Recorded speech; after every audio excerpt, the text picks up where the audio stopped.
Hi guys! So ayan, ipapakita ko sa inyo. Tanghali na ngayon, 12 to 12:05 na po ata. Pero tulog pa rin siya. Kanina, tulog pa rin talaga siya guys.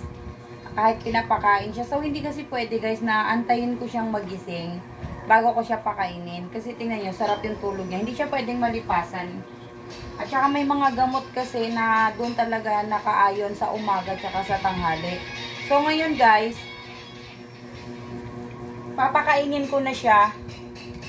So yan, tingnan nyo, tulog siya. Kasi ginising ko na rin yan siya. Baka magalit naman kayo na hayaan ko lang kasi nga tulog. Yun nga guys, kakain nga kasi siya. So tingnan nyo, papakainin ko siya ng ganyan siya. Para may laman na guys yung tiyan niya. Tubig lang yun. Tubig inuuna ko guys.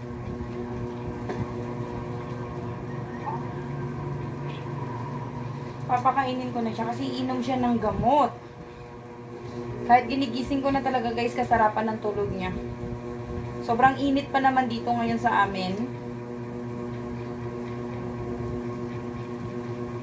Yan. Hal! Doy!